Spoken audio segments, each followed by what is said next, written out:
கிறிஸ்தியேசுவின் பிரியமான சகோதர சகோதரிகளே, உங்கள் யாவருக்கும் தேவ சமாதானம் உண்டாவதாக என்ற அன்பின் வாழ்த்துக்களோடு இந்த நாளிலும் கூட நாம் வனாந்தர பிரயாணம் என்கின்ற ஒரு தலைப்பின் கீழாக சற்று நேரம் தேவனுடைய வார்த்தைகளை ஆராய்ந்து பார்ப்பதற்கு தேவன் கொடுத்துட்டு இந்த மகத்தான ஒரு நேரத்திற்காக பிதாவாகி தேவனுக்கு நம் கர்த்தரின் மூலமாக துதிகளையும் நன்றிகளையும் ஏறெடுத்து கொண்டு, பிரியமானவர்களே, நாம் கடந்த வாரங்களிலும் கூட மாம்சீக இஸ்ரேல் ஜனங்கள் எகிப்திலிருந்து எப்படியாக தேவ கிருபையினால அவருடைய பலன் பெற்றவர்களாக அங்க விடுதலை ஆக்கப்பட்டாங்க அப்படிங்கிற ஒரு காரியங்களும், அது ஆவிக்குரிய இஸ்ரேல் ஜனங்களாகிய நமக்கு எப்பேற்பட்டதான படிப்பினையாக நிழல் பொருளாக நடந்து வரக்கூடியதாக ஒரு எச்சரிப்பாக இருக்கிறது என்பதை கூட நாம் கடந்த வாரங்கள்ல நாம் பார்த்தோம்.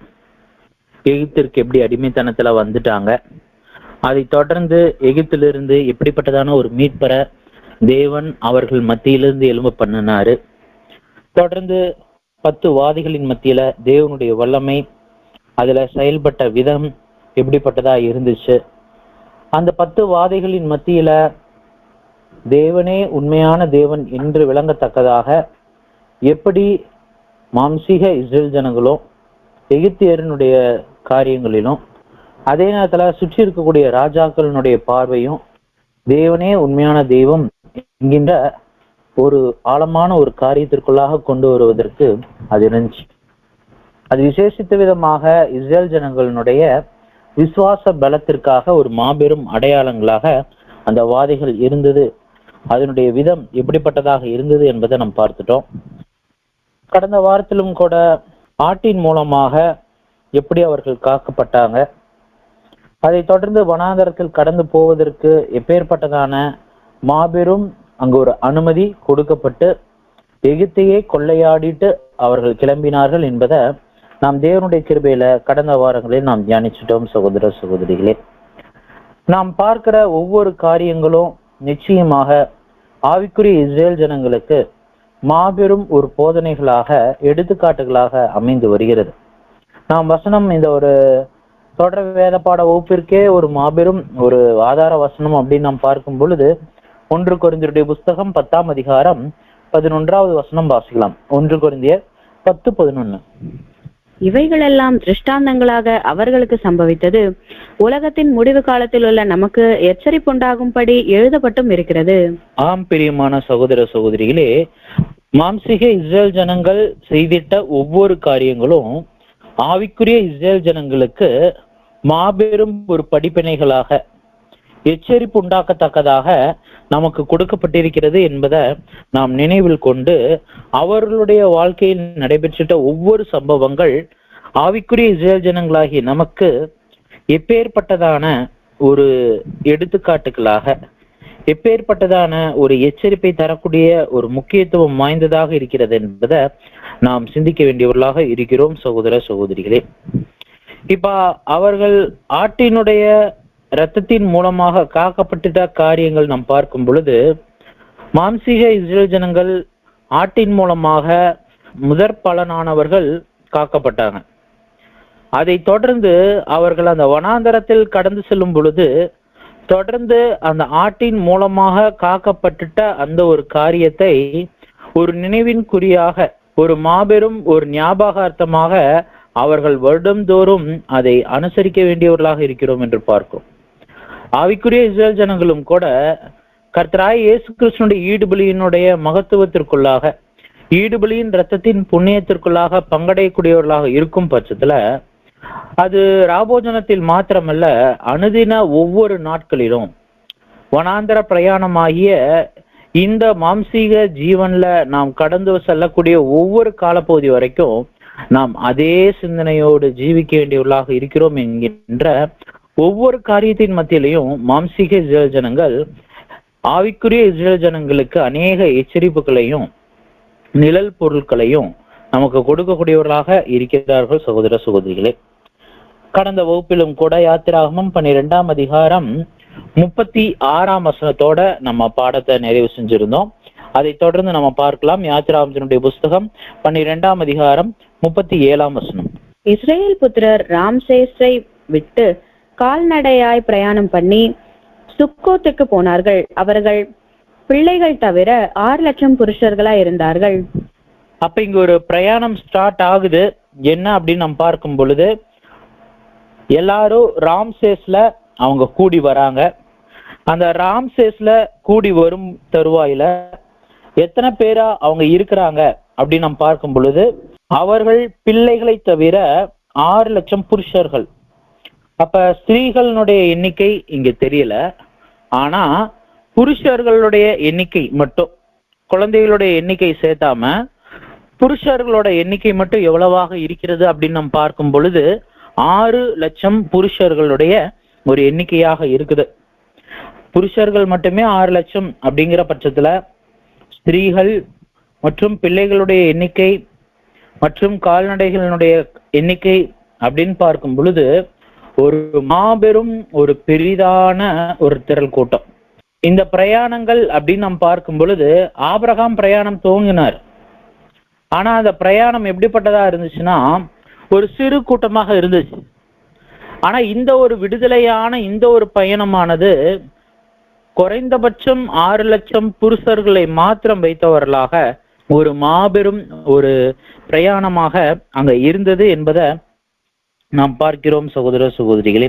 அப்ப இந்த ஒரு மாபெரும் இந்த மாம்சீக இஸ்ரேல் ஜனங்கள் மத்தியில நடந்து கொண்டு இருக்கக்கூடிய இந்த ஒரு காரியத்தின் மத்தியில நாம் அநேக நிழல் பொருள்களை பார்த்திருக்கிறோம். எகிப்து இங்கு எதை அடையாளப்படுத்தக்கூடியதாக இருக்குன்னா உலகத்தை அடையாளப்படுத்துது. எகிப்துல இருக்கிற பார்வோன் அப்படின்னு நம்ம பார்க்கிறப்ப அந்த பார்வோன் சாத்தானை அடையாளப்படுத்தக்கூடியவனாக இருக்கிறான். பார்வோனுடைய படைகள் அது விழுந்து போன தூதர்களை அங்க குறிக்கக்கூடியதாக இருக்குது. மாம்சீக இஸ்ரேல் ஜனங்கள் ஆவிக்குரிய இஸ்ரேல் ஜனங்களுக்கு அடையாளமா இருக்கிறாங்க. அப்ப அந்த வனாந்தர பிரயாணம் அப்படிங்கிற ஒரு துவக்கமானது அந்த மாபெரும் தேவனோடு பண்ணிட்ட அந்த உடன்படிக்கையின் வாழ்க்கைக்கு அது அடையாளமாக இருக்கு அப்படிங்கிறத நம்ம பார்க்கிறோம். அங்க மாம்சீக இஸ்ரேல் ஜனங்கள் பெற்றுக்கொள்ளக்கூடிய ஒவ்வொரு அனுபவங்களும் இது ஆவிக்குரிய இஸ்ரேல் ஜனங்களுக்கு அது ஒரு மாபெரும் அனுபவங்களாக இங்க அமைந்தேறக்கூடியதாக இருக்கிறது என்பதை நாம் இங்கு பார்க்கிறோம் சகோதர சகோதரிகளே. இப்ப தேவன் என்ன பண்றாருன்னா இந்த வனாந்தர பிரயாணத்தினுடைய துவக்கத்தை அவர் இங்க கொண்டு வரக்கூடியவராக இருக்கிறார். இந்த துவக்கம் எங்க நடைபெறக்கூடியதாக இருக்குன்னா ராம்சேஸ்ல எல்லாரும் ஒன்னா கூடி இருக்கிறாங்க. நீங்க இது 36ஆம் வசனத்திலிருந்தே நாம வாசிக்கும் பொழுது, கர்த்தர் ஜனங்களுக்கு எகிப்தியரின் கண்களில் தயவு கிடைக்கும்படி செய்ததினால் கேட்டதை அவர்களுக்கு கொடுத்தார்கள். இவ்விதமாய் அவர்கள் எகிப்தியரை கொள்ளையிட்டனர். இஸ்ரேல் புத்திரர் ராம்சேஸை விட்டு கால்நடையாய் பிரயாணம் பண்ணி சுக்கோத்துக்கு போனார்கள். அவர்கள் பிள்ளைகள் தவிர 6,00,000 புருஷர்களாய் இருந்தார்கள். அப்ப நம்ம பார்க்கிறோம் அவங்க விடுதலை பெற்று எல்லாரும் எங்க ஒரு கேதர் ஒரு ஒன்று சேர்ந்த ஒரு இடம் எது அப்படின்னு நம்ம பார்க்கிறப்ப ராம்சேஸ். அந்த ராம்சேஸ்ல கூடி இருந்து அவங்களுடைய பிரயாணம் ஸ்டார்ட் ஆகுது. நிச்சயமா நமக்கு தெரியும் அந்த ராம்சேஸ் அப்படிங்கிறது இது இங்க எதை அடையாளப்படுத்தக்கூடியதாக இருக்குன்னா யாத்திராகமம் 1ஆம் அதிகாரம் 11ஆம் வசனத்துல நாம் யாவரும் அறிஞ்சிருப்போம். 2 மாபெரும் பண்டசாலை பட்டணங்கள், களஞ்சியம் பட்டணம். இதை குறித்து யாத்திராகமம் 1ஆம் அதிகாரம் 11ஆம் வசனம் வாசிக்கலாம். அப்படியே அவர்களை சுமைக்கிற வேலையினால் ஒடுக்கும்படிக்கு அவர்கள் மேல் விசாரணைக்காரரை வைத்தார்கள். அப்பொழுது அவர்கள் பார்வோனுக்காக பித்தோம் ராம்சேஸ் என்னும் பண்டசாலை பட்டணங்களை கட்டினார்கள். பித்தோம் ராம்சேஸ் என்கின்ற பண்டசாலை பட்டணங்கள், களஞ்சியம் பட்டணங்கள். சரிங்களா? அந்த 2 பட்டணங்கள்ல ஒரு பட்டணம் தான் ராம்சேஸ். இந்த ராம்சேஸ்ல இருந்து இப்ப பிரயாணம் எங்க துவங்குது அப்படிங்கிறத யாத்திராகமம் 12ஆம் அதிகாரம் 37ஆம் வசனத்துல நம்ம வாசிச்சோம். அந்த பிரயாணம் அங்க ராம்சேஸ்ல ஒன்றாக கூடி அவங்க சுக்கோத்துக்கு போனார்கள். அப்ப ராம்சேஸ்ல இருந்து சுக்கோத்துக்கு போனார்கள். அப்ப அந்த ராம்சேஸ் நிச்சயமா நமக்கு தெரியும் இதனுடைய பார்வோன் அவருடைய பெயர்ல தான் இந்த ராம்சேஸ் என்கின்ற இந்த ஒரு பட்டணம் கூட அங்க கட்டப்பட்டதாக இருக்கிறது என்பதை நாம யாவரும் அறிந்த ஒரு காரியம். அப்ப ராம்சேஸ் 2 என்ன பண்றாருன்னா இந்த பண்டசாலை பட்டணத்தை கட்ட சொன்னார். இப்ப ராம்சேஸ் அப்படிங்கிற பெயரினுடைய அர்த்தம் என்ன அப்படின்னு நம்ம பார்த்தோம் அப்படின்னா, நம்ம ஆல்ரெடி சில பாடங்களுக்கு முன்பதாக நாம் யாவரும் அறிஞ்சிருப்போம். எகிப்தினுடைய சூரிய கடவுளுடைய பெயர் என்னங்க? ரா. ஆர்ஏ ரா, அவ்வளவுதான். அந்த ரா அப்படிங்கிறதோட சேர்ந்து இந்த ராம்சேஸ் அப்படின்ட்டு ஒரு முழு பெயராக அவர் தனக்கு சூட்டி கொண்டவராக இருந்தார், ராம்சேஸ் 2. அப்ப ராம்சேஸ் 2 அப்படிங்கிற அந்த பெயரினுடைய முழு அர்த்தம் என்ன அப்படின்னு நம்ம பார்க்கிறப்ப, கடவுளின் மகன் அப்படின்னு அர்த்தம் வருதுங்க. ராம்சேஸ் அப்படின்னா கடவுளின் மகன் அப்படிங்கிற ஒரு அர்த்தம் கொடுக்கக்கூடியதாக இருக்கு. இன்னொரு வார்த்தையில சொல்லணும்னா, அந்த ரா கடவுளினுடைய மகன், சூரிய கடவுளினுடைய புத்திரன் என்கின்ற ஒரு அர்த்தம் கொடுக்கக்கூடியதுதான் என்னன்னு பார்க்கிறப்ப இந்த ராம்சேஸ் என்கின்ற பெயரினுடைய அர்த்தம். இந்த ராம்சேஸ் அந்த பார்வோன் யாரை அடையாளப்படுத்துகிறார் என்று நாம் பார்த்தோம்? சாத்தானை அடையாளப்படுத்துகிறான் அப்படிங்கிறது நாம் யாவரும் அறிந்த ஒரு காரியம். அப்ப ராம்சேஸ் சூரியனுடைய புத்திரன், சூரிய கடவுளுடைய புத்திரன் அப்படிங்கிற பட்சத்துல சாத்தான் கூட எப்பேற்பட்டவனாக தான் இருந்துட்டான்னு பார்க்கிறப்ப, சர்வ சிருஷ்டிக்கும் எஜமானருடைய ஒரே பேரான பிள்ளையினுடைய முதல் சிருஷ்டிப்பு, தேவனுடைய முதலும் கடைசியான சிருஷ்டிப்பு மிகாயேல் தூதன். மிகாயேல் தூதனின் மூலமாக முதலாவது ஒரு சிருஷ்டிப்பாக சிருஷ்டிக்கப்பட்டவர் யாருன்னா லூசிபர், அதிகாலையின் மகனாகிய விடிவெள்ளியே. பாத்தீங்களா? அப்ப இந்த ராம்சேஸ் அந்த வார்த்தை கூட எந்த அளவுக்கு சாத்தானுடைய அந்த ஒரு காரியத்துல அங்க தொடர்பு படுத்தக்கூடியதாக இருக்கிறது என்பதை நாம் இங்க பார்க்கிறோம் சகோதர சகோதரிகளே. அப்ப நிச்சயமாக நாம் அடுத்த பாடங்கள்ல பார்த்தோம், அந்த பித்தோம் ராம்சேஸ் இங்கு எதை அடையாளப்படுத்தக்கூடியதாக இருக்கிறது என்று நாம் பார்க்கிறப்ப, ஆவிக்குரிய காரியங்கள்ல பித்தோம் அடையாளப்படுத்துது போப்பு மார்க்கத்தினுடைய கட்டமைப்பு, ராம்சேஸ் அடையாளப்படுத்துது புரொட்டஸ்டன்ஸ் அமைப்பு. இப்ப வனாந்தர பிரயாணம் துவங்குது எங்க இருந்துங்க? ராம்சேஸ்ல இருந்து. அப்ப நமக்குள்ள கேள்வி வரலாம், ஒருவேளை அப்ப ஆவிக்குரிய இஸ்ரேல் ஜனங்கள் புரொட்டஸ்டன்ஸ் அமைப்புல இருந்து மாத்திரம்தான் வருவாங்க, போப்பு மார்க்கத்திலிருந்து வரமாட்டாங்களா பிரதர் அப்படிங்கிற ஒரு கேள்வி வச்சோம்னா, நமது ஐக்கியத்தின் மத்தியிலே நாம் பார்க்கிறப்ப போப்பு மார்க்கத்திலிருந்து சில சகோதர சகோதரிகள் சத்தியத்திற்கு கேட்பதற்காக வந்திருக்கிறாங்க.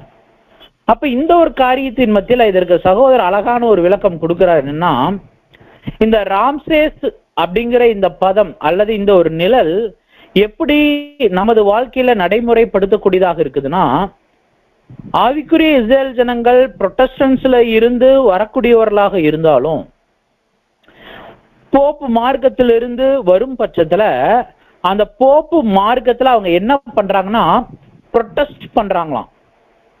இங்க என்னமோ ஒரு தவறு நடைபெறுது என்று புரொட்டஸ்ட் பண்ணி தான் என்ன பண்றாங்கன்னா சத்தியத்துக்குள்ள வராங்க. அப்ப இது அமைப்பை தாண்டி புரொட்டஸ்ட் பண்ணக்கூடிய அந்த ஆவியை குறிப்பிடக்கூடியதாக இருக்குது.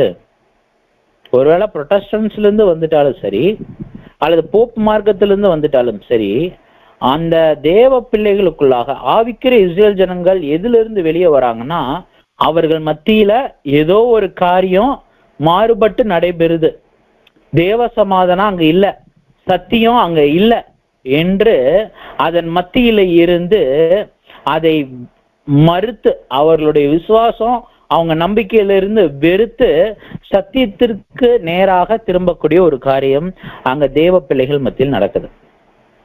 அப்ப ராம்சேஸ்ல இருந்து மாம்சீக இஸ்ரேல் ஜனங்கள் கிளம்பினார்கள் அப்படின்னா எந்த அளவுக்கு இது ஆவிக்குரிய காரியங்கள்ல பொருந்தி வரக்கூடியதாக இருக்குது என்பதை நாம் சற்று சிந்தித்து பார்க்க வேண்டியவர்களாக இருக்கிறோம் சகோதர சகோதரிகளே.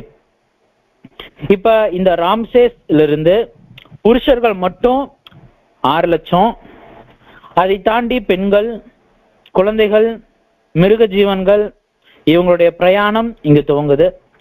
இந்த பிரயாணத்தின் மத்தியில சில தேவனுடைய அனுமதிகள் கொடுக்கப்படுது. அந்த அனுமதியினுடைய வார்த்தைகள் நாம் பார்க்கும் பொழுது யாத்திராமத்தினுடைய புஸ்தகம் 13ஆம் அதிகாரம் 17-19 வரையிலான வசன பகுதிகள் வாசிக்கலாம் சிஸ்டர்.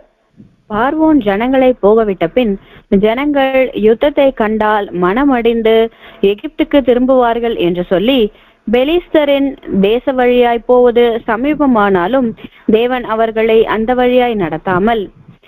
அப்ப இந்த வசன பகுதிகள்ல நம்ம பார்க்கும் பொழுது தேவன் என்ன பண்றார் அப்படின்னா, பெலிஸ்தியர் தேசம் வழியாக கடந்து போனால் அவர்கள் யுத்தத்தை கண்டு மனமடிவார்கள். இந்த ஹிஸ்டாரிக்கல் மேப்ல நம்ம போய் பார்த்தோம்னா இப்ப இருக்கிற காசா தான் அப்ப இருந்துட்ட அந்த பெலிஸ்தியர் தேசம். அந்த காசா கீழே இருக்கிற பகுதிகளில் தான் யார் இருந்தாங்கன்னா அந்த பெலிஸ்தியர் இருந்தாங்க. இந்த ஒரு பெலிஸ்தியர் இந்த ஒரு பகுதியில இருந்தது நிமித்தமாக ஒருவேளை எகிப்துல இருந்து இஸ்ரேலுக்கு கானானுக்கு அவர்கள் கடந்து போகணும்னா எத்தனை நாள் பிரயாணம் சொல்றாங்கன்னா, குறைந்தது 3-1 வார பிரயாணம். ஆனா 40 வருடங்கள் அவர்கள் கடந்து போறாங்க என்பது இஸ்ரேல் ஜனங்கள் அறியார். ஆனா தேவன் என்ன பண்றார் அப்படின்னா, இவர்களை வனாந்தரத்தின் வழியாக அவர் கூட்டிட்டு வரார். நேரடியான பாதையில் அல்ல, மாற்று பாதையின் வழியாக அவர் கூட்டிட்டு வருகிறார் என்பதை நாம் பார்க்கிறோம். சரி, அப்படி கூட்டிட்டு வரும் பொழுது என்ன நடக்குது? சிவந்த சமுத்திரத்தின் வனாந்தர வழியாய் ஜனங்களை சுற்றி போக பண்ணினார். இஸ்ரேல் புத்திரர் எகிப்து தேசத்திலிருந்து அணி அணியாய் புறப்பட்டு போனார்கள். மோசே தன்னோட கூட யோசேப்பின் எலும்புகளை எடுத்துக்கொண்டு போனான். தேவன் நிச்சயமாய் உங்களை சந்திப்பார், அப்பொழுது உங்களோட கூட என் எலும்புகளை இவ்விடத்திலிருந்து கொண்டு போங்கள் என்று யோசேப்பு சொல்லி இஸ்ரேல் புத்திரரை உறுதியாய் ஆணையிடும்படி செய்திருந்தான். அப்ப வசன பகுதிகளை நம்ம பார்க்கிறோம், என்ன நடக்குது அப்படின்னு நம்ம பார்க்கிறப்ப யோசேப்பினுடைய எலும்புகள் கூட்டி செல்லப்படுது. இப்ப நாம் வாழும் வாழ்க்கையில ஒரு உதாரணம், இப்ப நம்ம ஒரு பள்ளிக்கூடங்களின் மத்தியில பாத்தீங்க அப்படின்னா சில அவேர்னஸ் ஊர்வலங்கள் நடக்கும். அந்த அவேர்னஸ் ஊர்வலங்கள்ல நம்ம பார்க்கும் பொழுது இப்ப என்ன நடக்கும் அப்படின்னு பாத்தீங்கன்னா, குழந்தைகள் ஏதேனும் குடிப்பழக்கம் வேண்டாம், இல்ல சாலை விபத்துக்கள் வேண்டாம், இந்த மாதிரி ஏதேனும் ஒரு விழிப்புணர்வுக்காக பிரயாணம் எடுக்கிறாங்க. அந்த லோக்கல் ஊருக்குள்ளார சுற்றி வராங்க. சுற்றி வரும் பொழுது ஒரு 100-200 பிள்ளைகள் சுற்றி வராங்க. அப்படிங்கிற பட்சத்துல என்னென்னலாம் பண்ண வேண்டியது இருக்குங்க? போலீஸ் கிட்ட பர்மிஷன் வாங்கணும், அதை தாண்டி மீடியா கிட்ட சொல்ல வேண்டியது இருக்குது. அந்த பிள்ளைகளுடைய பாதுகாப்புக்காக வழிநடத்துதலுக்காக முன்னாடி யார் போகணும்? முன்னாடி சில டீச்சர்ஸ் போகணும், பின்னாடி சில டீச்சர்ஸ் போகணும். அதை தாண்டி அவர்களுக்கு இடையில பக்கங்கள்ல சில டீச்சர்ஸ் ஒரு குறிப்பிட்ட இடைவெளி தூரங்கள்ல அந்த பிள்ளைகளுக்காக அங்க செல்ல வேண்டியதா இருக்கு. அப்ப இப்பேற்பட்டதான விதத்துல ஒரு சில 100 பிள்ளைகளை கூட்டிட்டு சொந்த இடத்திற்குள்ளாக சுற்றி வருதல் என்பது ஒரு வேறு காரியம். ஆனா இங்க நாம் பார்க்கிறோம் வனாந்தரம் அப்படிங்கிறப்ப இன்னொரு வார்த்தை சொல்லணும்னா பாலைவனம். இந்த பாலைவனத்துல பிரயாணம் துவங்குது எப்படிப்பட்டதாகனா அணி அணியா. இந்த அணியா அப்படின்னு நாம் பார்க்கிறப்ப ஒவ்வொரு கோத்திரங்களின் வாயிலாக அந்த பிரயாணம் அங்க துவங்கக்கூடியதாக இருக்கு. இந்த ஒரு பிரயாணத்தினுடைய துவக்கத்துல ஆரம்பத்துல முன்னாடி யார் போகக்கூடியவராக இருக்கிறார் நாம் பார்க்கிறப்ப மோசே அங்க கடந்து போகக்கூடியவராக இருக்கிறார் என்பதை நாம் பார்க்கிறோம். சரி, இவங்க முன்னாடி கடந்து போறாங்க, ஓகே. இப்ப இந்த ஒரு பிரயாணத்தின் மத்தியில மாம்சீக இஸ்ரேல் ஜனங்கள் மட்டும்தான் இருக்கிறாங்களா அப்படின்னா கண்டிப்பா இல்லை. ஏன்னா நாம் அந்த வசன பகுதிகளை நாம் தொடர்ந்து நாம் பார்க்கிறப்ப யாத்திராமம் 12ஆம் அதிகாரம் 38ஆம் வசனம் வாசிங்க. அவர்களோட கூட பல ஜாதியான ஜனங்கள் அநேகர் போனதுமன்றி மிகுதியான ஆடு மாடுகள் முதலான மிருக ஜீவன்களும் போயிற்று. அப்ப அந்த ஒரு பிரயாணத்துல மாம்சீக இஸ்ரேல் ஜனங்கள் மாத்திரமல்ல, அவர்களோடு கூட பல ஜாதியான ஜனங்கள் அநேகர் போனதும் அன்றி. எத்தனை பேர்னு எண்ணிக்கை சொல்லிங்க, ஆனா அநேகர் போயிருக்கிறாங்க. இந்த அநேகர் இந்த பிரயாணத்துல சேர்ந்தது நிமித்தமாக தான் இனி அடுத்து வனாந்தர ஒவ்வொரு பிரயாணத்தின் மத்தியில மாம்சீக இஸ்ரேல் ஜனங்களுக்கு மாபெரும் இடர்பாடாக, தேவனுக்கும் மாம்சீக இஸ்ரேல் ஜனங்களுக்கும் ஒரு மாபெரும் இடையூறு பண்ணத்தக்கதாக, தொடர்பை துண்டிக்கத்தக்கதான கிரியைகளை இவங்க செய்ய போறாங்க என்பது அறியாமல் மாம்சீக இஸ்ரேல் ஜனங்களும் இவங்களை கூட கூட்டிட்டு போறாங்க. இவர்களை பற்றி தொடர்ந்து என்னாகமத்தினுடைய புஸ்தகம் 11ஆம் அதிகாரம் 4ஆம் வசனம் வாசிக்கலாம். என்னாகமம் 11ஆம் அதிகாரம் 4ஆம் வசனம். பின்பு அவர்களுக்குள் இருந்த பல ஜாதியான அந்நிய ஜனங்கள் மிகுந்த இச்சை உள்ளவர்களானார்கள். இஸ்ரேல் புத்திரரும் திரும்ப அழுது, நமக்கு இறைச்சியை புசிக்க கொடுப்பவர் யார்? பாத்தீங்களா? அப்ப அந்நிய ஜனங்கள், எகிப்துல இவங்க பிரயாணம் ஸ்டார்ட் ஆகும்பொழுது அந்நிய ஜனங்கள் ஆட் ஆகுறாங்க. பாத்தீங்களா? அவங்களுடைய இச்சையினால இப்ப இஸ்ரேல் ஜனங்களுக்குள்ள என்ன ஆசை வந்துடுச்சுன்னா, மாம்சத்தை சாப்பிடணும், இறைச்சிய சாப்பிடணுங்கிற இச்சைக்குள்ளாக கூட்டிட்டு வருவதற்கு யார் அங்க மூல காரணமாக இருந்தாங்கன்னா, இந்த எகிப்தின் ஜனங்கள் என்பதை நாம் பார்க்கிறோம். சகோதர சகோதரிகளே, இது கூட ஆவிக்குரிய இஸ்ரேல் ஜனங்களுக்கு ஒரு மாபெரும் ஒரு அடையாளமாக தான் இருக்குது. பல வகையான புறஜாதி ஜனங்கள், பல ஜாதி ஜனங்கள் மாம்சீக இஸ்ரேல் ஜனங்களோட கலப்பினம் ஆகிறாங்க. இது ஆவிக்குரிய இஸ்ரேல் ஜனங்கள் மத்தியில நாம் பார்க்கும் பொழுது நிச்சயமா தெரியும், எகிப்து உலகம். இந்த உலகத்தின் மத்தியில இருந்து மெய் சத்தியத்துக்கு கீழ்ப்படிந்து தேவனுக்கு நேரான ஒரு ஜீவியம் ஜீவிக்கலாம், தேவனுக்கு நேரான ஒரு சீர்தூக்கிய ஒரு வாழ்வை வாழலாம், கர்த்தருக்கு ஒத்த ஒரு வாழ்க்கை வாழலாம் என்று சிந்திக்கும் பட்சத்துல இந்த பல வகையான ஜனங்கள் நம்மோடு இணைக்கப்படக்கூடியவர்களாக இருப்பாங்க. சகோதர சகோதரிகளே, யார் இந்த பல வகையான ஜனங்கள்? இந்த பல வகையான ஜனங்கள் என்ன பண்ணாங்க? என்னாகமம் 11:4 பார்த்தோம், நாம் இச்சிப்பதற்கும் நாம் அதற்காக தேவனிடத்துல முறையிடுவதற்கும் நம்மளை வழி நடத்தக்கூடியவங்களா இருக்கிறாங்க. இது என்ன தெரியுங்களா? இது ஃபர்ஸ்ட் ஆஃப் ஆல் இது அடையாளப்படுத்துது மாம்சத்தின் கிரியைகள். கலாத்தியருடைய புஸ்தகம் நாம் வாசிக்கிறோம், மாம்சத்தின் கிரியைகள் ஆவன. எதெல்லாம் நம்ம வாழ்க்கையில் இருக்குதோ அது எல்லாமே பல ஜாதியான ஜனங்கள். இதை தாண்டி சில காரியங்கள் சொல்றாங்க.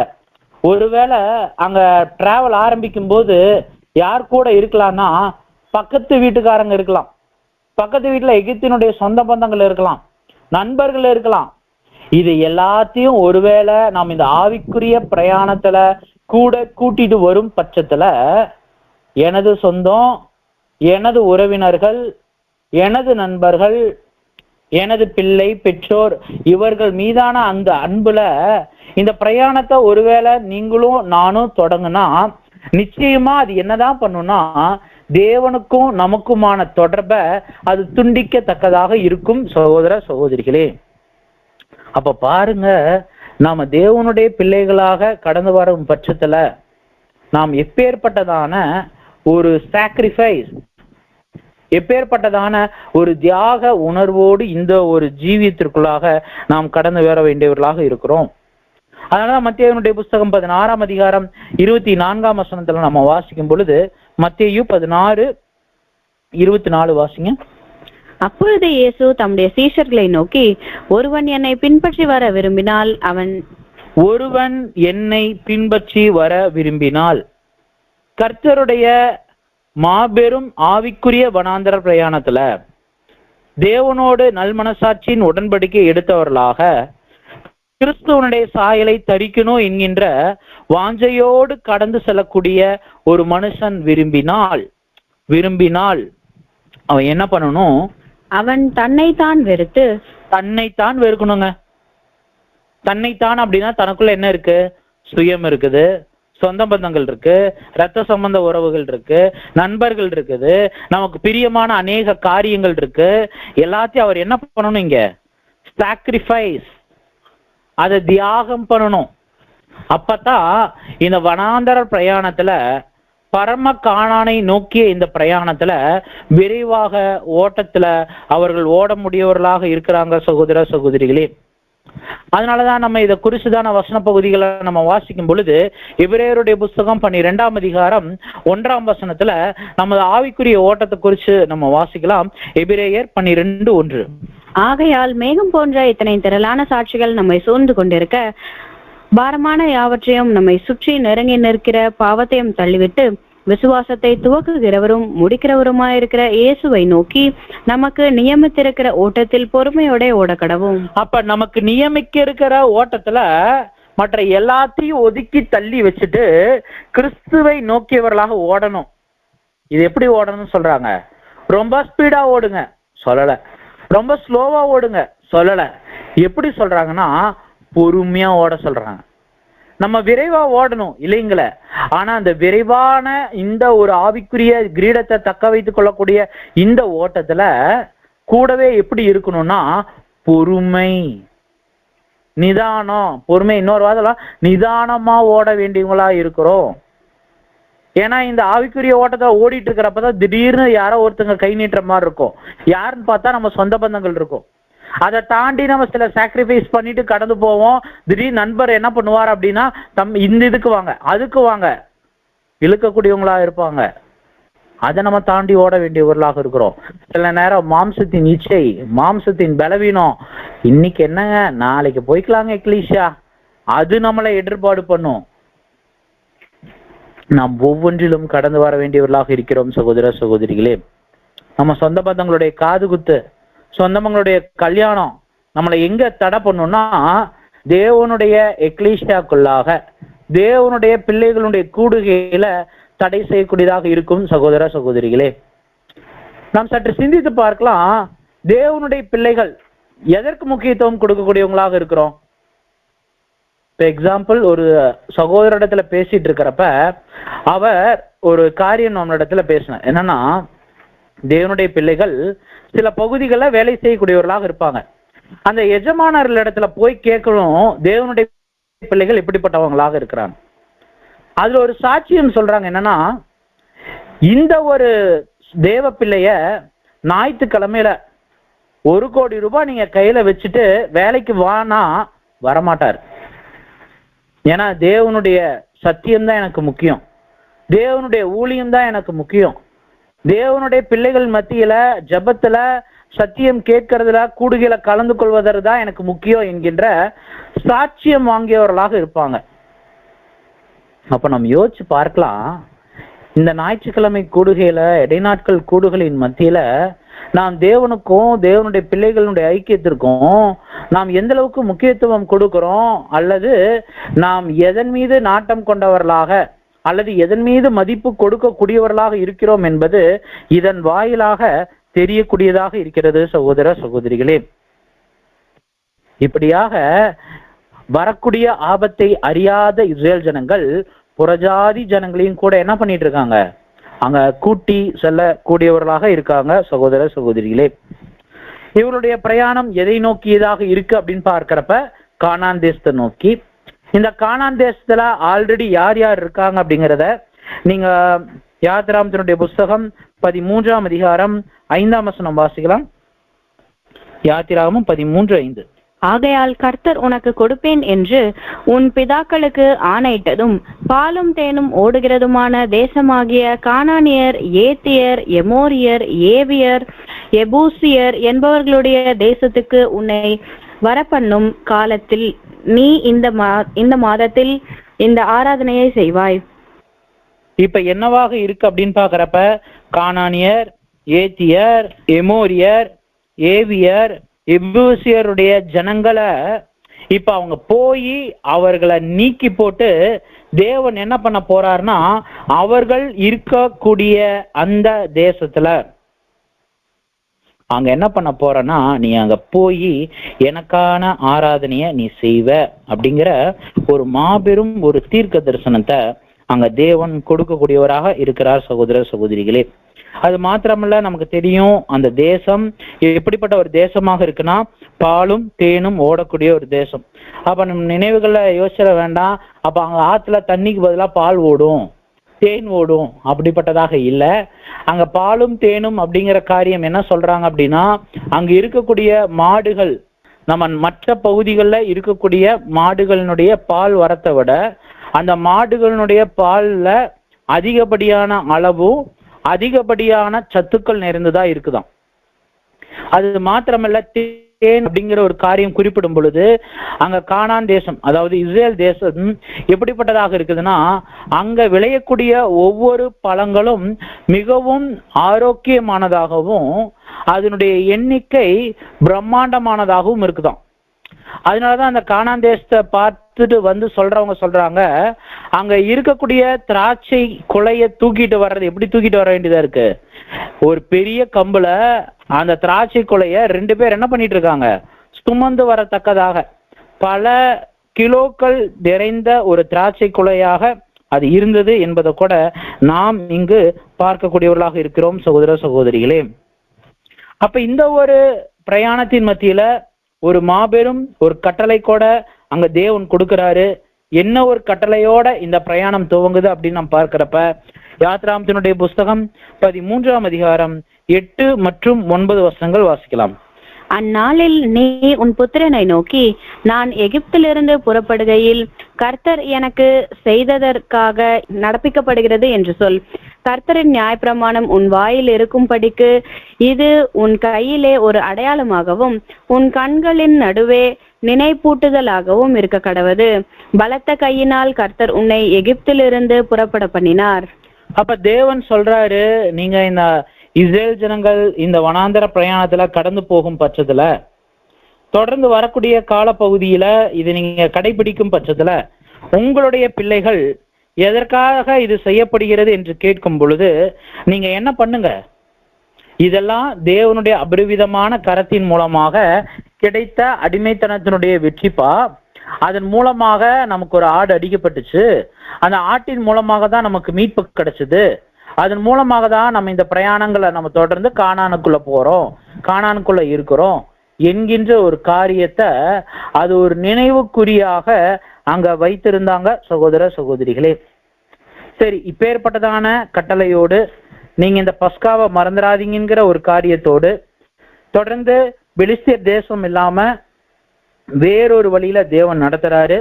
ஆல்ரெடி கானான்ல வேற ஜனங்கள் இருந்தாலும் அவர்களை விரட்டி அடித்து தேவன் அந்த இடத்துல இந்த இஸ்ரேல் ஜனங்களை கொண்டு போய் சேர்க்கக்கூடியவராக இருக்கிறார் என்பதை நாம் இங்கு பார்க்கிறோம் சகோதர சகோதரிகளே. சரி, இப்ப பிரயாணத்திற்குள்ளாக மீண்டுமா வரலாம். இந்த ஒரு பிரயாணம் என்ன ஆகுது, நீங்க தொடர்ந்து யாத்திராகமம் 12ஆம் அதிகாரம் 39ஆம் வசனம் வாசிங்க. எகிப்திலிருந்து அவர்கள் கொண்டு வந்த பிசைந்த மாவை புளிப்பில்லா அப்பங்களாக சுட்டார்கள். அவர்கள் எகிப்தில் தரிக்க கூடாமல் துரத்தி விடப்பட்டதினால் அது புளியாதிருந்தது. அவர்கள் தங்களுக்கு வழிக்கென்று ஒன்றும் ஆயத்தம் பண்ணவில்லை. இப்ப நீசான் மாதம் 14ஆம் தேதியில முதல் சாயங்கால வேளையில பஸ்கா அனுசரிக்கிறாங்க. இப்ப பஸ்கா அனுசரிச்ச உடனே ராத்திரியே என்ன ஆகுது அப்படின்னு பார்க்கிறப்ப பார்வோன் அழைப்பித்து விடுதலை கொடுக்கிறாரு. எங்களுக்காகவும் கொஞ்சம் ப்ரேயர் பண்ணிக்கங்கன்னு சொல்லிட்டு அனுப்பிச்சிடுறாரு. அவர்கள் நீசான் 14 ஃபுல்லா கொள்ளையாடுறாங்க. நீசான் 15 மாலை வேளையில அவர்களுடைய பிரயாணம் அங்க துவங்கக்கூடியதாக இருக்குது. இப்ப அந்த நீசான் மாதம் 14ல அவங்க ரெடி பண்ணிட்ட அந்த பிசைந்த மா மட்டும்தான் அவங்களுக்காக இருக்கு. இப்ப இந்த வார்த்தைகள் என்ன சொல்றோம்னா, இப்ப ஒருவேளை நம்ம வெளியூர்களுக்கு ஏதாச்சும் கடந்து போறோம் அப்படின்னா, இப்ப இருக்கிறப்ப மூளைக்கு மூளை ஹோட்டல் வந்துருச்சு. ஆனா நாம் சில காலங்களுக்கு முன்பதாக நம்ம பார்க்கும் பொழுது நம்ம ஏதாச்சும் ஒரு தொலைதூர பகுதிக்கு போறதாக இருந்தா கூட நம்ம என்ன பண்ணுவோம்னா, வீட்டுல புளியோதரையோ இல்ல தக்காளி சாப்பாடோ இல்லைன்னா எலுமிச்சம்பழ சாப்பாடோ கட்டிட்டு அந்த பொட்டலங்களை அந்தந்த பகுதிகளுக்கு கொண்டு போய் அங்க நம்ம சாப்பிடக்கூடியவங்களா இருப்போம். அந்த ஒரு காரியத்தை தான் இங்க வெளிப்படுத்துறாங்க. இவங்க பிசைந்த மா, அந்த நீசான் 14ல பிசைஞ்ச அந்த மா மட்டும்தான் அவங்களுடைய பிரயாணத்திற்காக அப்படின்னு ஸ்பெஷலா எதையும் அவங்களால செய்ய முடியல. ஏன் அப்படின்னா, இவர்களை துரத்தி விடத்தக்கதாக இஸ்ரேலினுடைய ஜனங்களை அந்த எகிப்தியருடைய ஜனங்கள் என்ன பண்ணினாங்க அப்படின்னு பார்க்கிறப்ப, அங்க பலவந்தமாக அங்க எகிப்துல இருந்து கடந்து போவதற்கு இவர்கள் அனுப்பி விட்டாங்க. அதனால தான் அவங்க வழியில போகும்போது சாப்பிடுவதற்கு என்று எதுவும் அங்க இல்ல. அவங்க பிசைந்த மா மட்டும்தான் அங்க புளிப்பில்லாத மாவாக அங்க இருக்கிறது என்பதை கூட இங்க நம்ம பார்க்கிறோம் சகோதர சகோதரிகளே. தொடர்ந்து யாத்திராகமம் 12ஆம் அதிகாரம் 40வது வசனத்தை நாம் பார்க்கும் பொழுது, இஸ்ரேல் ஜனங்கள் எகிப்துல எத்தனை வருஷம் குடியிருந்தாங்க அப்படிங்கிற ஒரு மாபெரும் ஒரு காலப்பகுதி சொல்லுது. இஸ்ரவேல் புத்திரர் எகிப்திலே குடியிருந்த காலம் 430 வருஷம். அப்ப அந்த 430 வருஷம் முடிந்த அன்றைய தினமே கர்த்தருடைய சேனைகள் எல்லாம் எகிப்து தேசத்திலிருந்து புறப்பட்டது. இப்ப என்னவோ கூட கிளம்பக்கூடியதாக இருக்கு அப்படின்னு வசனம் சொல்லுதுன்னா, கர்த்தருடைய சேனை. ஆமாங்க, இப்ப இஸ்ரேல் ஜனங்கள் மீட்கக்கூடிய ஒரு காரியத்துல யாரும் இங்க கிளம்பக்கூடியவங்களாக இருக்கிறாங்கன்னா, கர்த்தருடைய சேனையும் இங்க கிளம்பக்கூடியவர்களாக இருக்கிறார்கள் சகோதர சகோதரிகளே.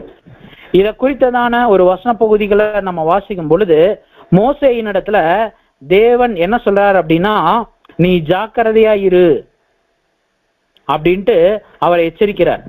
எதற்காக அப்படின்னு பார்க்கிறப்ப, வழியில நான் உனக்கு ஒரு தூதனை ஆயத்தப்படுத்தியிருக்கேன். அந்த தூதன் மத்தியில நீங்க ரொம்ப ஜாக்கிரதையா இருக்கணும். அவரிடத்துல நீங்க என்ன பண்ணிடாதீங்க அப்படின்னா, எனக்கு விரோதமா நீங்க என்ன பண்ணாதீங்க, பேசிடாதீங்க. எனக்கு விரோதமா எதையும் செஞ்சிடாதீங்க.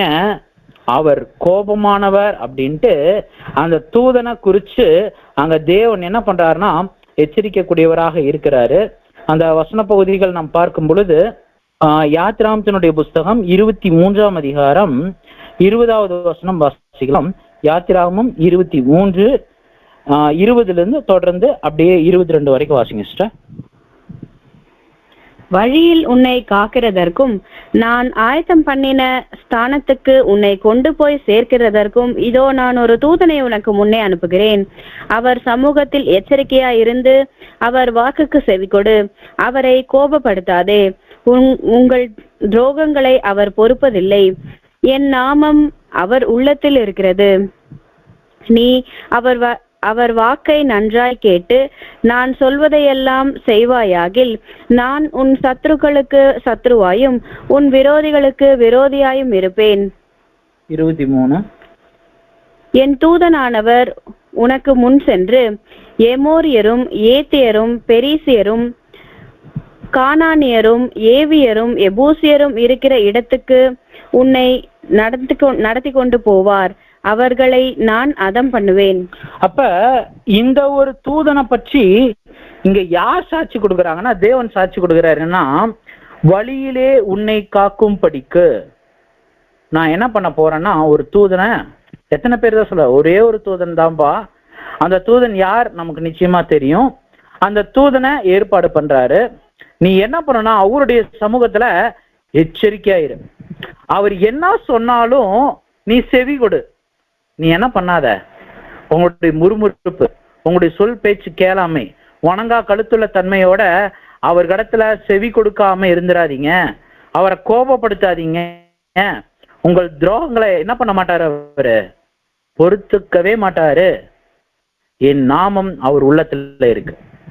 அவர் ஏன் அவ்வளவு கோபக்காரரா இருக்காரு, ஏன் அவர் அவர் பேச்ச கேளுங்க அப்படின்ட்டு சொல்றாங்க அப்படின்னு நம்ம பார்க்கிறப்ப, தேவனுடைய நாமம் அவருடைய உள்ளத்துல இருக்குது. அதுக்காக அவர் வைராக்கியமா இருக்கிறாரு. அவர் வாக்க கேட்டு நீங்க செய்யுங்க. ஒருவேளை நீங்க அப்படி செஞ்சீங்கன்னா நான் உங்களுக்கு ஆசீர்வாதமா இருப்பேன். ஒருவேளை நீங்க அப்படி இல்லைன்னா நிச்சயமா நான் என்ன பண்ண மாட்டேன்னா உங்களுக்கு ஆதரவா இருக்க மாட்டேன். எந்த தூதன் மூலமாகத்தான் நான் என்ன பண்ண போறேன் அப்படின்னு பார்க்கிறப்ப, கானான்ல இருக்கக்கூடிய பிரஜாதி ஜனங்களை விரட்டி அந்த ஒரு இடத்துல உங்களை கொண்டு வந்து நான் என்ன பண்ண போறேன்னா வைக்க போறேன் அப்படிங்கிறத நம்ம பார்க்கிறோம். தேவன் எச்சரிக்கையாக இங்க சொல்லக்கூடியவராக இருக்கிறார் என்பதை நாம இங்க பார்க்கிறோம் சகோதர சகோதரிகளே. சரி, இப்ப எக்ஸாம்பிள் இந்த தூதன் என்ன பண்ணிட்டார், எப்படி இவர்களை ப்ரொடெஸ்ட் பண்ணிட்டார் அப்படிங்கிறதற்கு ஒரு சின்ன சாம்பிள் நம்ம பார்த்தோம் அப்படின்னா, யாத்ராமத்தினுடைய புஸ்தகம் 14ஆம் அதிகாரம் 19ஆம் வசனம் வாசிக்கலாம். யாத்திராகமம் 14:19. அப்பொழுது இஸ்ரவேலரின் சேனைக்கு முன்னாக நடந்த தேவதூதனானவர் விலகி அவர்களுக்கு பின்னாக நடந்தார்.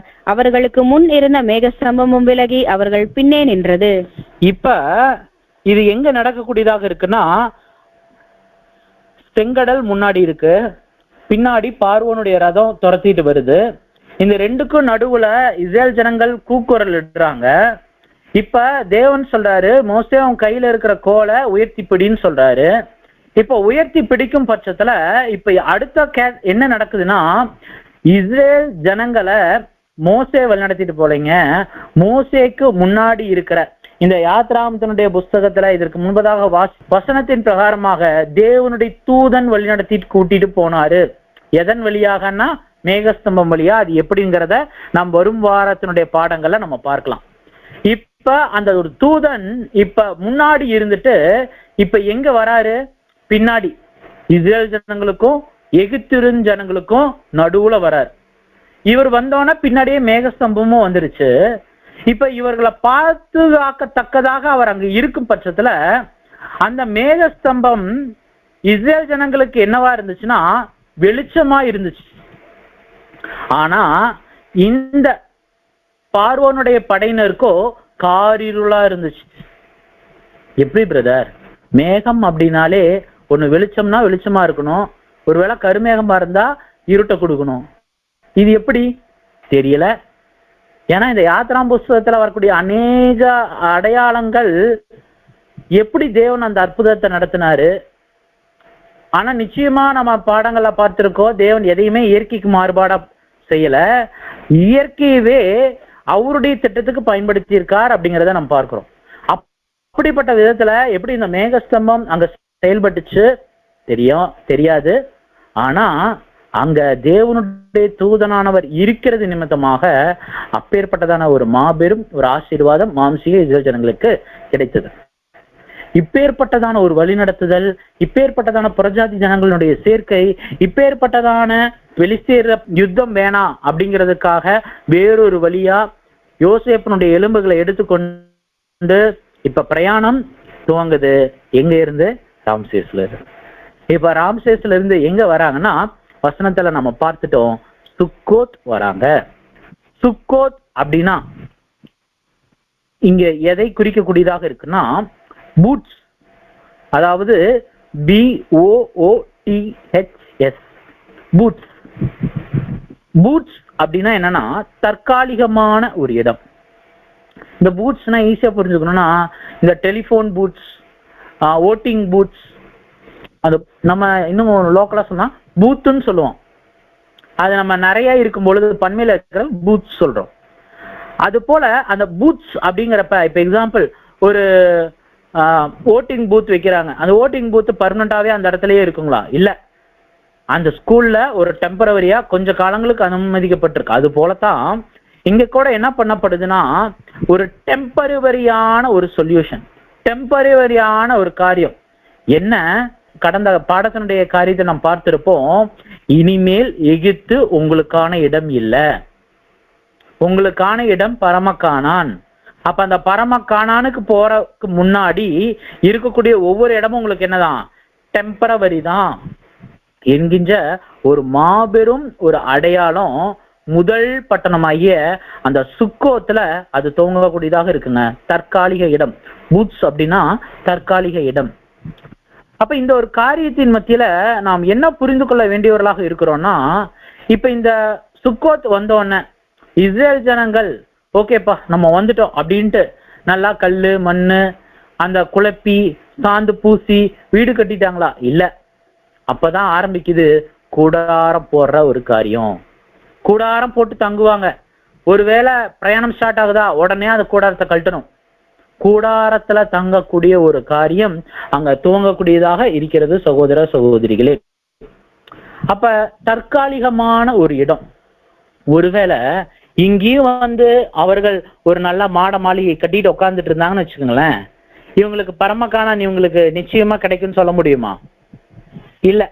அப்ப இந்த ஒரு பகுதிகள்ல இங்க நாம சிந்தித்து பார்க்கணும், இது எதை குறிப்பிடக்கூடியதாக இருக்குது அப்படின்னா, தேவனுடைய பிள்ளைகள் தங்களை தாங்களே வெறுத்து தேவனிடத்துல கர்த்தருடைய சாயலை தரித்து கொள்ள வரும் பட்சத்துல இப்ப அவங்க என்ன பண்ண வேண்டியவர்களாக இருக்கிறாங்கன்னா, மத்தேயுடைய புஸ்தகம் 16ஆம் அதிகாரம் 24ஆம் வசன பகுதியை மீண்டுமா வாசிக்கலாம். மத்தேயு 16:24.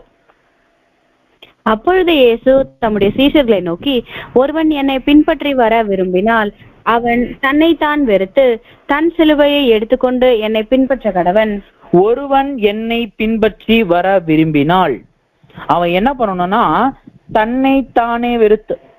இது சாதாரண விஷயங்கள்ல தன்னைத்தான் வெறுத்து. ஏன்னா அது நாள் வரைக்கும் நம்ம சிறு வயதுல இருந்தே உலகத்துல இருக்கக்கூடிய எல்லா ஜனங்களுக்கும் இருக்கக்கூடிய ஒரு பொதுவான குணம் என்னன்னா, போராடும் குணம். போராடும் குணம் அது பிள்ளை பிறந்ததுல இருந்து வளர்ற எல்லா இடத்துலயும் என்ன பண்ணிருப்பாங்கன்னா, போராடி போராடி போராடி போராடி போராடி போராடி வாழ்ந்திருப்பாங்க.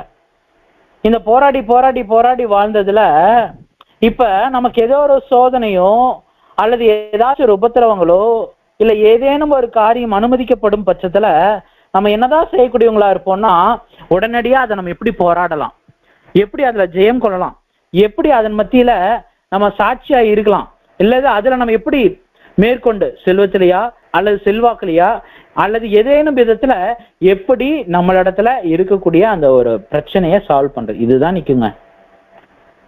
எப்படி நிக்கும், எப்படி சால்வ் பண்ணலாம்னு தோணும்? என்னுடைய செல்வம், என்னுடைய செல்வாக்கு, என்னுடைய மாம்சத்தை கொண்டு வந்து அங்க நிப்போங்க.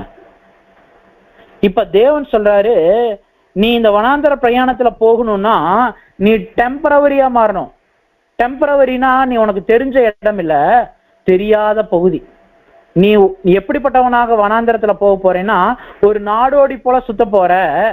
அப்போ உன்னுடைய பலன், உன்னுடைய செல்வம், உன்னுடைய செல்வாக்கு, உன்னுடைய தாளந்துகள் அங்க உதவாது.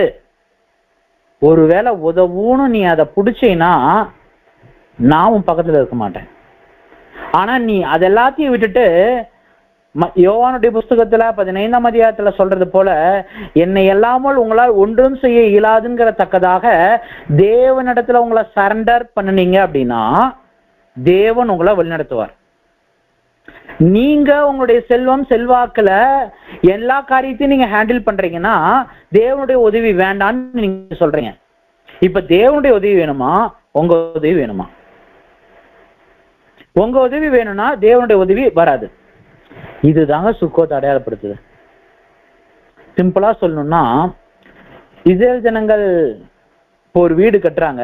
வீடு கட்டுறக்கு என்ன யோசிப்பாங்க? என்னப்பா நம்ம கூடாரத்துல கட்டுறோம், ஒரு மேல மூடுறதுக்கு ஒரு திரையே இல்லையேப்பா, ஒரு மூடு திரையே இல்லையேப்பான்னு யோசிப்பாங்க. தேவன் சொல்றாரு, ஏன்பா நீ யோசிக்கிற? நான் உன்னை என்ன பண்றேன், மேகத்தையே உனக்காக மூடுதிரையா பயன்படுத்துறேன். நம்ம வரக்கூடிய பாடத்துல பார்ப்போம். அந்த மேக ஸ்தம்பத்தின் வாயிலா தேவன் எப்படிப்பட்டதான் ஆசீர்வாதங்களை அவங்களுக்கு கொடுத்திருக்கிறாங்க.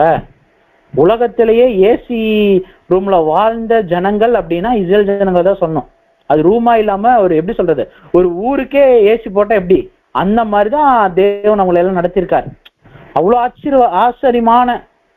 ஆச்சரியமான காரியங்கள்ல தேவன் அவர்களை நடத்தியிருக்காரு. சகோதர சகோதரிகளே, இப்ப தேவன் நம்ம இடத்துல கேட்கிறாரு, என்னோட உதவி வேணுமா, என்னுடைய கிருபை உனக்கு வேணுமா, என்னுடைய பலன் உனக்கு வேணுமா, என்னுடைய ஆசீர்வாதம் உனக்கு வேணுமா, எனது குமாரனுடைய விலையேறப்பட்ட ரத்தத்தினால உன்னுடைய பாவங்கள் கழுவப்படணுமா, அந்த சுத்திகரிப்பின் மூலமாக அந்த பலத்தின் மூலமாக நீ சவேஜன வாய்ப்புல போகணுமா, இந்த வனாந்தரத்தை நீ கடந்து வரணுமா, பரமக்கான அடையணுமா, உனக்கு என்ன மகிமைக்குள்ளா கடந்து போறதா இருந்தாலும் நீ உன்னை வெறுத்து நிப்பாட்டு. நீ உன் பலத்தை சாராத, நீ உன்னுடைய சுயத்தை சார்ந்திருக்காத. இது நம்ம சில வார்த்தைகள்ல எளிமையா சொல்லிடுவோம். ஆனா பிராக்டிக்கல் வாழ்க்கையினுடைய நடைமுறை அப்படின்னு கடந்து வரும் பொழுது அது அவ்வளோ சிக்கல்களை கொண்டு வரக்கூடியதாக இருக்கும். சகோதர சகோதரிகளே, சில நேரங்கள்ல தேவனே இது எதுக்காக அனுமதிக்கப்பட்டிருக்கு தெரியல தேவனே, எனக்காக இந்த சோதனையின் மத்தியில நான் ஜெயம் கொள்வதற்கு பலன் கொடுங்க தேவனே. நம்ம முழங்கால் படியிட்டு கண்ணீரோட ஜெபம் பண்ணுவோம். ஜெபம் பண்ணி முடிச்ச அடுத்த சில மணித்துளிகள்ல எப்படி இந்த சோதனைகளை நான் ஜெயம் கொள்ளுவது, நான் இவங்க கிட்ட அதை கேட்கவா அவங்க கிட்ட இதை கேட்கவா அப்படின்ட்டு நம்ம என்ன பண்ணுவோம்னா மாம்சத்தின் சிந்தையில நம்ம வைப்போம். ஆனா தேவபலன் எப்போதான் உதவி செய்யும் தெரியுங்களா? தேவனுடைய கருத்துல ஒப்பு கொடுத்துட்டு நம்ம அதை யோசிக்காம தேவன் நடத்துவார் அப்படிங்கிற உறுதியான விசுவாசத்துல இருக்கும் பட்சத்துல மாத்திரமே தேவ பலன் இடைப்படும். சகோதர சகோதரிகளே, இதற்கு ஒரு அழகான நிழல் எங்கன்னா கர்த்தர் செய்துட்ட அனைத்து அற்புதங்கள். எல்லா அற்புதத்திலையுமே ஒரு வாஞ்சியோட வந்து நிற்பாங்க. அந்த வாஞ்சியோட வந்து நிற்கும் பொழுது கர்த்தரும் அற்புத அடையாளங்கள் செய்வாரு. ஆனா அந்த அற்புத அடையாளங்கள் செய்யும் பொழுது 2 வார்த்தை காமனா பயன்படுத்துவார். ஒண்ணு என்னன்னா, உன் பாவம் மன்னிக்கப்பட்டுச்சு, திரும்பி பாவம் பண்ணாத. இதை தாண்டி அவர் ஒரு வார்த்தை சொல்லுவார், என்னன்னா, உன் விசுவாசம் உன்னை ரட்சித்தது. இப்ப நான் தேவனுடைய கரத்துல என்னுடைய பாரங்கள், என்னுடைய எல்லா பாரத்தையும் தூக்கி கர்த்தர் இடத்துல ஒப்பு கொடுக்குறேன். தேவனிடத்துல ஒப்பு கொடுக்கறேன்னா சும்மா இல்லைங்க, அதை கொடுத்துட்டோம்னா அதை பத்தி யோசிக்க கூடாது. அப்படி யோசிக்காம இருக்கிறோம் அப்படின்னாதான் தேவன் மீதி நம்ம முழு விசுவாசம் வச்சவங்களா இருக்கிறோம்னு அர்த்தம். இப்ப நம்ம சிந்தித்து பார்க்கலாம், நம்ம என்ன பண்ணலாம். தேவன் முதல்ல தேவனுடைய பிள்ளைகளா வழிநடத்தல வர இருக்கக்கூடிய ஜனங்களுக்கு அவர் கொடுக்கிற ஃபர்ஸ்ட் ப்ரிஃபரன்ஸ், நீ யாரை சார்ந்து இருக்கிற? தேவனை சார்ந்து இருக்கிறியா அல்லது உன் மாம்சத்தை சார்ந்து இருக்கிறியா? நீ மாம்சத்துல ஏதாச்சும் முயற்சி பண்றீங்களா? உங்களுடைய பலனுக்காக ட்ரை பண்றீங்களா? உங்களுடைய சில மாம்சீக காரியத்துக்காக ட்ரை பண்றீங்களா? நான் என்ன பண்ண மாட்டேன், நான் பார்த்துட்டு இருப்பேன். ஆனா நான் வழிநடத்தலோ நான் பாதுகாப்போ கொடுக்க மாட்டேன், நான் இடைப்படவே மாட்டேன். ஆனா நீங்க என்கிட்ட முழு விசுவாசத்தோட என்ன அர்ப்பணம் பண்ணிட்டு அதை என்கிட்ட ஒப்பு கொடுத்துட்டு நீங்க கடந்து போய் சும்மா இருப்பீங்க தெரியுமா?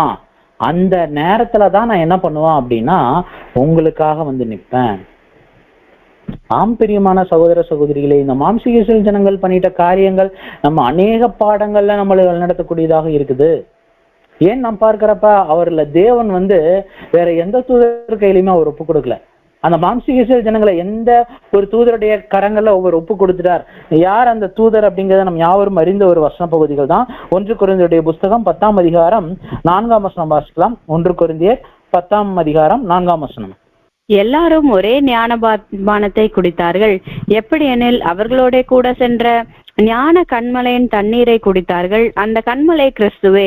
ஆம் பிரியமான சகோதர சகோதரிகளே, அவர்களோடு சென்ற கண்மலை கிறிஸ்துவே. அப்ப அந்த தூதன் யாருன்னா கிறிஸ்து. முதலாம் உலகத்துல மற்ற தூதர்களை தேவன் அனுமதிச்சார். ஆனா இந்த மாம்சீக இஸ்ரேல் ஜனங்களுடைய காரியத்துல மிகாயேல் தூதனே என்ன பண்ணாருன்னா தேவனுடைய பிரதிநிதியா வந்து இங்க வழிநடத்தல் கொடுக்கக்கூடியவராக இருந்தாரு. ஆம் பிரியமான சகோதர சகோதரிகளே, இப்பேற்பட்டதான விதத்துல தேவனுடைய தூதனாக இருந்து தேவனுடைய பிள்ளைகளை அவர் வழிநடத்தி கூட்டிட்டு போனாரு. தேவன் நான் இருக்கிறேன்ப்பா, நீங்க நான் இருக்கிறேன் அப்படின்ட்டு ஒருவேளை நீங்க அமைதியா இருந்தீங்கன்னா உங்களுக்காக நான் என்ன பண்ணுவேன், சகல காரியங்களையும் நான் செய்யக்கூடியவனா இருப்பேன். ஒருவேளை நீங்க ஏதாச்சும் ஒரு விஷயத்துல கொஞ்சம் தொய்வடையக்கூடியவர்களாக இருந்தீங்க, உங்க மாம்சத்தை இச்சிக்கக்கூடியவர்களாக இருந்தீங்கன்னா நான் என்ன பண்ண மாட்டேன், கண்டிப்பா இடைப்பட மாட்டேன். ஆம் பிரியமானவர்களே, ஏன் நாம் பார்க்கிறப்ப இந்த மாம்சீக இஸ்ரேல் ஜனங்களை குறிச்சுதான் தேவன் அவருடைய கேரக்டரை பார்த்த தாவீது என்ன பண்றாருன்னா அங்க வார்த்தைகள்ல பதிவிடுறாரு. சங்கீதங்களுடைய புஸ்தகம் 121ஆம் அதிகாரம் 4ஆம் வசனத்துல இருந்து 8ஆம் வசனம் வரைக்கும் வாசிங்க. சங்கீதம் 121 4ல இருந்து 8 வரை. இதோ இஸ்ரவேலை காக்கிறவர் உறங்குவதும் இல்லை தூங்குகிறதும் இல்லை. கர்த்தர் உன்னை காக்கிறவர். கர்த்தர் உன் வலது பக்கத்திலே உனக்கு நிழலா இருக்கிறார். பகலிலே வெயிலாகிலும் இரவிலே நிலவாகிலும் உன்னை சேதப்படுத்துவதில்லை. கர்த்தர் உன்னை எல்லா தீங்குக்கும் விலக்கி காப்பார். அவர் உன் ஆத்துமாவை காப்பார். கர்த்தர் உன் போக்கையும் உன் வரத்தையும் இது முதற்கொண்டு என்றென்றைக்கும் காப்பார்.